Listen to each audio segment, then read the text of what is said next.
avec le retour des champions du monde sur leur pelouse en Argentine. Premier match depuis le sacre des héros.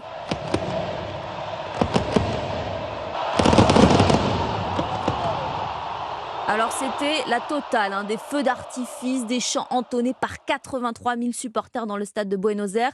C'était juste avant une rencontre entre l'Argentine et le Panama. Le Panama battu 2-0 grâce, cerise sur le gâteau, au 800e but de la Pulga aka Lionel Messi. Et tiens, Roman, son rival portugais Cristiano Ronaldo a lui aussi atteint un cap hier, 197e match avec la CSAO. Oui, c'était face au Liechtenstein, battu par le Portugal avec un doublé de, devinez qui ?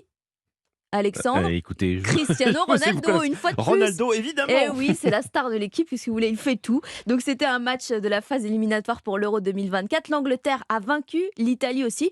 Et puis on espère la même chose ce soir avec nos Bleus. Mais oui, France-Pays-Bas, premier match du nouveau capitaine Mbappé, déjà très convaincant hier en conférence de presse, Jean-François Pérez. Oui, grand oral réussi haut la main pour la star du PSG et des Bleus, mais qui en doutait ? Un quart d'heure chrono passé à la vitesse de l'éclair, des échanges souriants, vifs, parfois tranchants, notamment quand nous avons demandé à Kylian Mbappé pour Europe 1 s'il allait conserver sa liberté de parole. Pourquoi voulez-vous que ça change ? Parce que le rôle de capitaine, c'est aussi un peu celui de diplomate en équipe de France. Qui l'a dit ? La tradition, Hugo Lloris, qui a été un capitaine qui mettait quand même beaucoup les formes.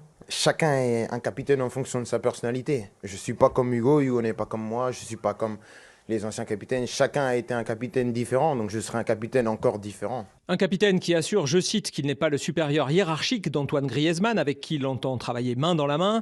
Kylian Mbappé se veut fédérateur, tout le monde aura droit à la parole, à tel point qu'il partagera avec d'autres cadres les prochaines conférences de presse. Aucune question en revanche sur les Pays-Bas, les redoutables adversaires du soir, mais nul doute que le nouveau patron saura rappeler à ses troupes l'importance du rendez-vous pour placer d'emblée son capitanat sous le signe qu'il préfère, celui de la victoire. Jean-François Pérez, France-Pays-Bas, ce sera à suivre bien sûr dans Europe 1 Sport qui vous attend dès 20h.